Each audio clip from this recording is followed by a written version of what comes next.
All right, the N stands for new self-image. And I think you should take your new self-image and you should treat it as a sacred trust. If you're treating your new self-image as a sacred trust, will you be so tempted to veer off and go back to the old one? In other words, with a tenacity for the next 30 days, you'll hang on to the fact that you love people and you can remember their names. I. Images that include action, the last and first name together, humorous, and ridiculous. Now what I'm going to do is actually have an image of the person's name. I'm going to put it on top of their head like a little hat. I want to give you a few illustrations to show you what I mean by images. We might as well stay with our hostess. If you look on top of her head, you will find a little tiny swan. The sex of this particular swan is male. He's a son. Now have I ended forever S-E-N and S-O-N? Because anybody knows you spell son S-O-N. Now he's got his wings up in the air. Have I got action? He's carrying, do I have a first name? Her name is Carrie. And he's carrying a daddy swan. It's humorous, it's ridiculous, it's a last name and first name together, and it's action. Every time I look on top of her head, I see the little swan struggling with his wings to hold a big daddy swan. And I think it's interesting, too, that when you go home at night to make up images of people, there will be one image come to your mind quickly. And it's surprising how many times that's humorous but derogatory. Why should you use that one instead of making up a decent one?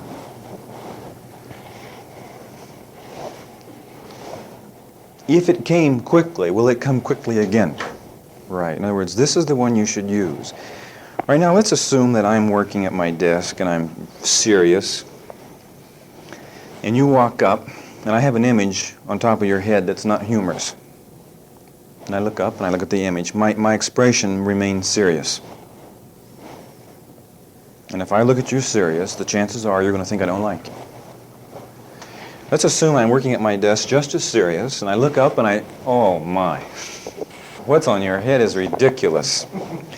Almost laugh, but I control myself and I smile at this thing. What do you think? He likes me. Look at that, I'm accepted already. You don't know what I'm laughing about. So why don't you make humorous images up of people? Now, you really do not have to have images to remember names. In other words, this is what I call an insurance policy. If you want to change this I for another I, you could call it insurance. It's an actual insurance policy. I'll give you an illustration. I was in a seminar in the southern part of the state, and I was teaching names. And I wanted to show them the illustration of Jim Costigan. I wanted to actually demonstrate to them how I could remember his name. So as I started this sentence, I couldn't think of his name. Now, it doesn't take long when you start a sentence before you reach where the name's supposed to be. Now, how can you tell our group what's his name when you're teaching them how to remember names? So I thought, well, that's real simple. I can't think of his name. I surely have it lettered on his forehead. So I'll just recall his face and I'll read it off and I'll be all right. I couldn't recall the face. There I was without the face, without the name. Now, what do you suppose happened? Just as I got to the place where I had to have his name, I saw a cash register, and somebody rung it up, and on the place where the money's supposed to be, it come out charged double. Slightly derogatory, isn't it? But cost again. And then the cash register always does something very unique. It jams on cost again, so it's Jimmy. Have I got action? Do I have something ridiculous?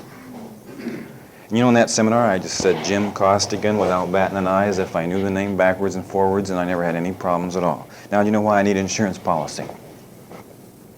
In other words, if you make images of people, you have an insurance policy that you'll always be able to remember their name.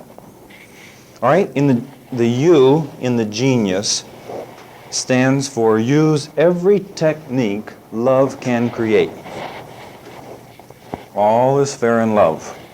Being able to recall a name is love. And I think that there could be hundreds and hundreds of techniques. Let me share just a few with you. We have guest cards in the seminar. And when people come to the seminar and they're guests, I like for them to have the card all filled out, the host to print their name in, and then I like to have the cards laying up here. Now, it's impossible, the way people introduce people these days, to get much from an introduction. Sometimes they're ill at ease themselves, and they do it so quickly you don't quite master it. But if you can sit here for 3 hours looking at a name and keep looking back at a face, can you make an image during 3 hours? That you can. I'm thinking of another illustration. This particular dean of this college, when he has any new faculty coming, he requires them to mail a photograph ahead of time. Now, he has photographs maybe a month to 3 months before he meets the people, and he has them in his office. What's he doing with photographs? Learning who you are, putting the name on you, the image. When you walk in, how do you feel when he calls you by name and he's never met you before? He had the photograph. Then does a person care if he's studying a photograph? Whereas he must be interested to take the time to learn who you are. I'm thinking of another method that I use at social functions. Well, you walk in early, of course. Why early? Well, do you want to make it difficult for yourself and meet 40 people at once? Or how'd you like to meet them one at a time?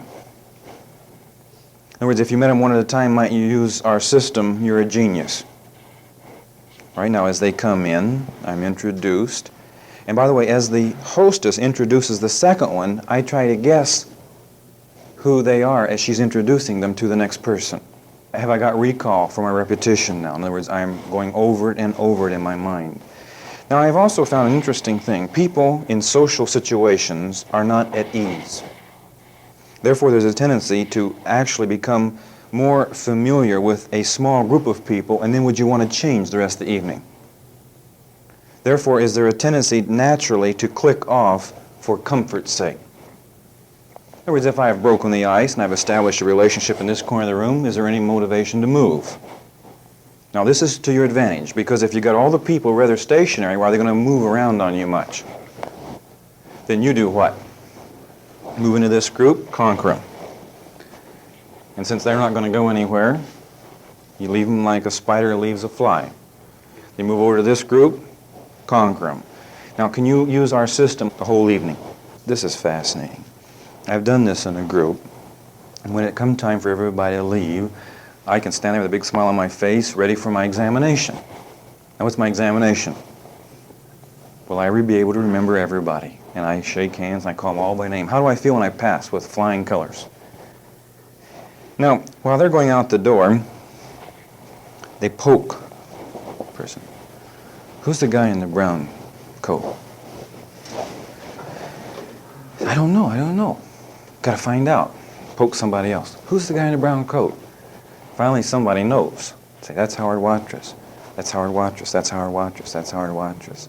Maybe 3 people didn't quite get in on this. The next day, they're doing one on the telephone. Who was the guy there last night in the brown coat? Oh, that's Howard Watrous. Now, eventually, you find something fascinating. They know the hostess' name, and they know my name, but they don't know anybody else's names.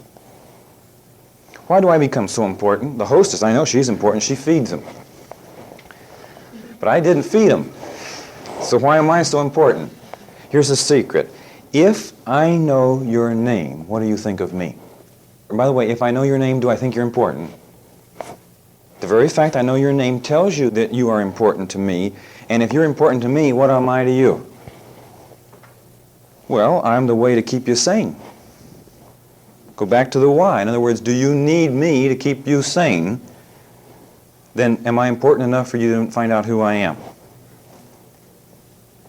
Now you say, this sounds almost like you're campaigning for political office. It's more than that. I think that one of the greatest treasures you can have in this world is friends. And I think that if you've got some kind of an ethical code that says if I go out of my way to cultivate a friendship, it's not a right friendship because I must have an ulterior motive. Have you ever had this code of behavior? In other words, I have to sit in my own chair, and if they come to me, and if the friendship is established without any ulterior motive, I'll accept it. We have very many friends that way. Or you have a high standard of ethics, and you'll be left high and dry. Why not realize that people are worth everything to me, and will I do everything I can to win them? Then will you go out of your way? Now, do I have an ulterior motive? Yes, I do. Is there anything wrong with having an ulterior motive? You are mentally ill if you are not motivated by a need structure. And one of the needs is the 7 A's. Is it better for me to cultivate friendships in order for me to have the 7 A's instead of actually becoming so starved for the 7 A's that my behavior tends to become bizarre? In other words, you say, the forthrightness of seeking out and winning people to your side as being an unethical concept is not half as bad as what happens to you when you're starving to death for the 7 A's. Do you do things worse then? In other words, when the guy's in the final stages of desperately needing something from somebody, I mean, to the point where we're almost willing to come up here and stand on the table and say, look at me. Aren't I important? And sometimes I know you feel that way. Probably some of you right now would like to do it. And by the way, we've all done it. Did you know that when we were a little smaller? My 2-year-old is doing it right now. In fact, we honor him. We think he's cute. He's actually receiving rewards, but later on will we honor him for this? No, pretty soon we'll sort of frown on that. In other words, that's the wrong way to go after the 7 A's. Then will he learn different ways? I hope so. Because if he doesn't know how to go after the 7 A's in the law of fair exchange, will he end up starved, and then will he eventually go after him the wrong way? And when you start going after the 7 A's the wrong way, in other words, when you get too hungry, too desperate, you start clutching. And then does anybody want anything to do with you? And by the way, once you pass this stage, you go into the spiral down. Can you visualize this? Nobody wants anything to do with you, and the further down you go, do you need the 7 A's all the more? All the more you need them, the more you clutch. The more you clutch, the more no one can stand you. And pretty soon you're dangerous. Well, we're ready for our last one, S. And this is the important one. Subconscious power. And I would like to tell you tonight that the subconscious power you have is more than any man has ever known. And how do I work this power? I'll give you an illustration. I walk up to you, I put my hand out to shake hands with you, and I don't know who you are. Does that bother me? Not at all. I don't have to know who you are. Now, when I say I don't have to know who you are, I'm talking about the conscious brain. But does the subconscious know who you are? Sure. So while I'm shaking hands with you, I tell the conscious brain, go on a vacation. What I'm trying to do is to relax the conscious brain. It's similar to say, put the conscious brain in neutral. Now, those of you who are used to equipment, I'm thinking of a certain model of a cat.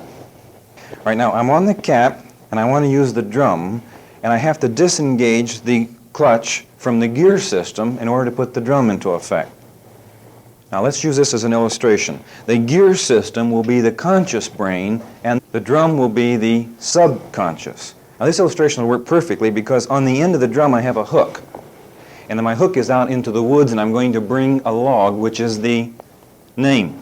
All right, now I'm in the cat, and I'm ready to go forward, and I got it in gear, and I put the clutch down where the drum work. The cat will go running off all by itself, and the drum line just stays there. Now, if I throw the gear section of the cat into neutral, Now can I use the drum line? Now, if you can understand that illustration, then you know how to program the subconscious. It's almost as if it were like this. You wrinkle up that forehead. Have you ever seen people do this, trying to recall? Ooh, it's the most stupid thing I've ever seen. You're straining to try to recall from the conscious brain. Is there any memory there? None whatsoever. So could you ever bring it up by struggling? No. So the more I wrinkle up my brow, the subconscious is sitting down here and it's laughing. And that conscious brain thinks it knows everything. Now, what do you suppose that subconscious is going to do while the consciousness is in gear? By the way, the wrinkling up your brow, that's in gear. The subconscious will be doing what besides laughing?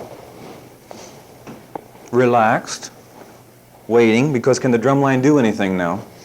No. And finally you become exhausted and you can't recall anything. Does the subconscious win? So, yeah, I told you so.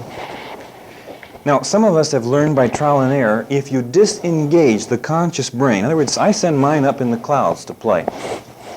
I had a man in Eugene, and he sends his to the coast. Watch the training. Let's use him as an illustration. At first, when his conscious brain would go to the coast, he would actually get in his boat and get out on the water. Can you imagine doing all this when he's still shaking hands and a commission's at stake? Is this trusting the subconscious? By the way, is this not disengaging the gear system when I trust something else? In other words, if I truly trust the subconscious, have I disengaged the conscious entirely? Now what happened was, he told me, it's not working as good for me anymore. I said, what do you mean? He said, well, the subconscious has got clued in to where all I have to think about is the boat. The subconscious has learned that that means it's engaged, and it brings the name up so fast I don't get to go to the coast anymore. He says, all I get to do is start to the coast and there's the name. Now, you're beginning to see how perfect the subconscious will work if it's given its rightful place and respected as such. By the way, when I say this for names, could you do this for anything you want to recall? Anything that's in your mind that you want to bring to the surface, I use this all day long. I think this is what I have to bring to the surface. So then I send this conscious brain away. By the way, I like the idea of sending it away. Then does the subconscious know for sure that we're counting on it entirely? When I go to bed at night and I've got about a dozen problems, how do I program the subconscious? I go over the problems, I plug them into the computer on the subconscious. Now, will the subconscious take over if I'm concerned? If I'm laying there, now how is it going to really work out tomorrow? Have I used any subconscious power yet? Now what if the minute I turn over the subconscious I'm asleep like a baby? Have I disengaged the conscious brain? Now what will that subconscious do all night long? It's in its glory, isn't it? Look at that, conscious up there, sleeping like a baby. Does he trust us? And by the way, when I use the words trust now, does that mean that the subconscious is in gear? Never go to sleep without putting that subconscious in full gear. And then the next morning while you're shaving, what happens? Oh, this is marvelous. Here's a problem that 20 geniuses could not solve in a lifetime. And how long has it taken you to solve the problem? One night. And right while you're shaving, the whole thing falls into place. Every piece of the puzzle fits perfectly. Doesn't that give you a good feeling to know that it's done the best way it could ever be done? Because the subconscious had perfect freedom all night long. By the way, we're making an assumption. Do you have to have fear completely eliminated from your being for the subconscious to have this much freedom to work all night? If you were threatened, like 2/3 of our population are, that subconscious is not interested in being programmed at all. It is already programmed on how to make you live or how to allow you to survive. Because it knows the black monsters will get you before the sun comes out. So it's going to work all night to protect you. Now, if you rid yourself of all the black monsters, can the subconscious do something creative all night long? I think this is beautiful if you can trust this. Now, let's assume that I met a person before I learned you're a genius. Our letters. that we've learned tonight, will the subconscious still be able to recall? Yes, it will. In approximately 30 seconds, your subconscious can bring up any name that you have ever heard in your lifetime, if you train it. I had a friend of mine who arrived at the Portland International Airport, and I was to pick him up, and I arrived about 5 minutes after the plane had landed. He was just bursting with enthusiasm. I said, "You look like something wonderful happened." He says, "It did. It just happened." I said, "What was it?" He says, "I come in, I looked across, and I saw somebody I hadn't seen for 25 years. He says, "I wanted to find out if the system worked." By the way, at the airport, it's a big area. He says, "I walked across with full confidence all the way with my hand out and a big smile on my face." He says, "The minute the hands clasped, I called him by name." Now, he hadn't heard the name or seen the name in 25 years.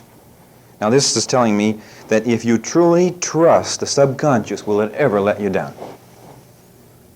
It's a marvelous system.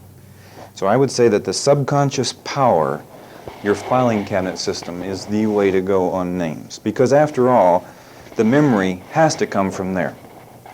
Now, I have another letter that doesn't fit on "You're a Genius." But it's sort of icing. We'll sprinkle it all over. It's enthusiasm and effervescence. Now, what do you suppose we want to have enthusiasm for? And effervescence for people and for names. Did you know that some people don't like names? There are people who have negative feelings toward names. Well, if you've been one that couldn't remember names, are you very positive toward names?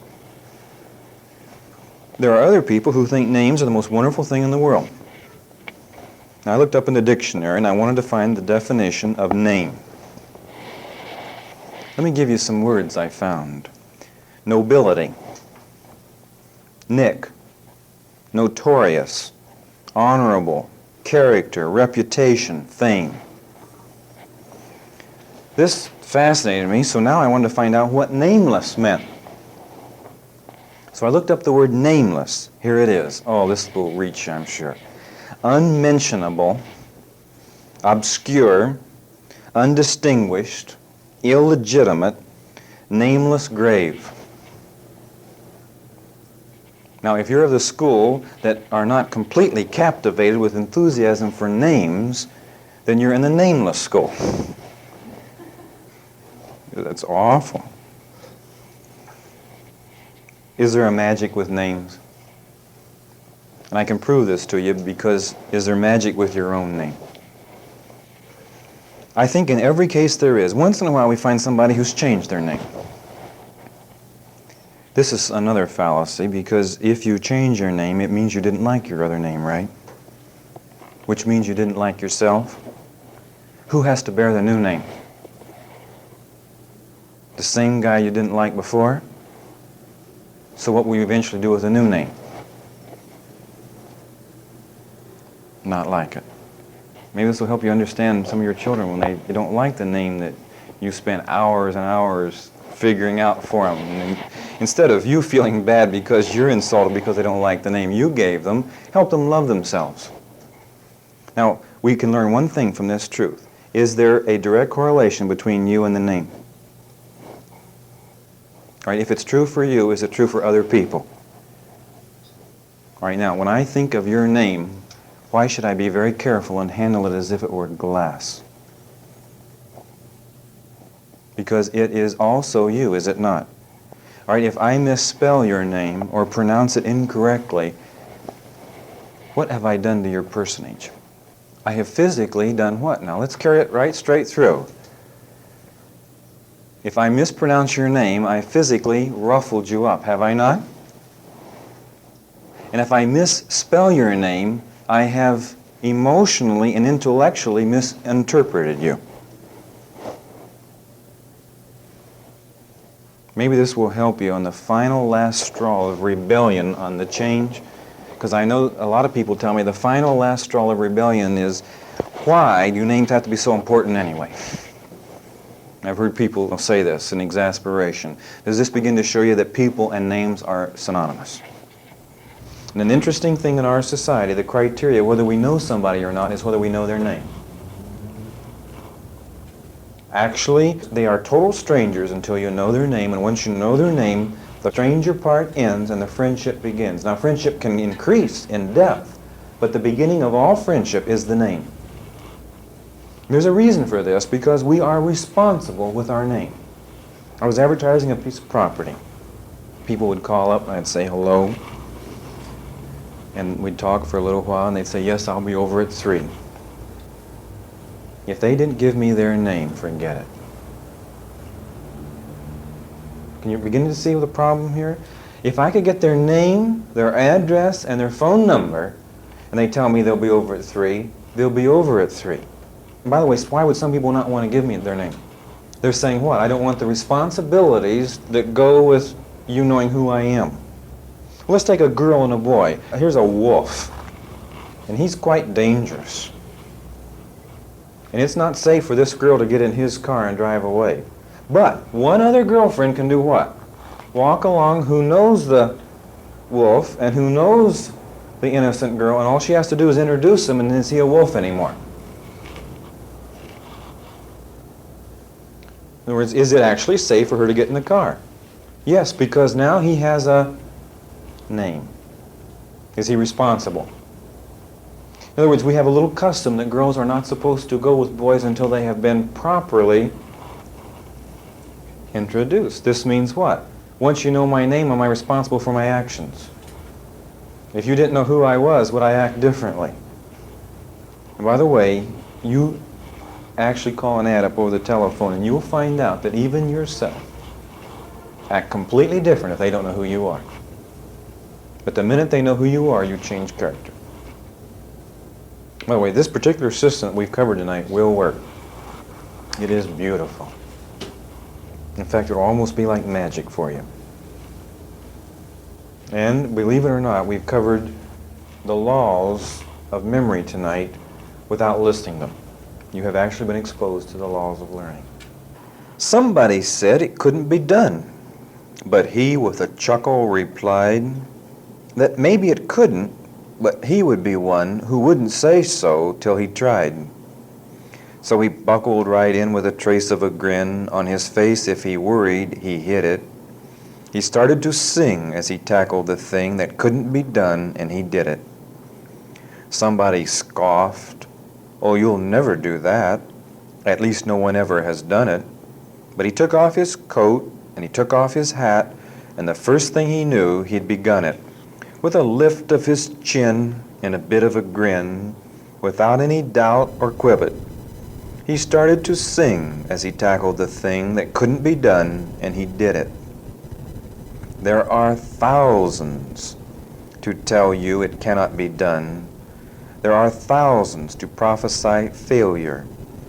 There are thousands to point out to you one by one the dangers that wait to assail you. But just buckle in with a bit of a grin. Just take off your coat and go to it. Just start to sing as you tackle the thing that cannot be done, and you'll do it.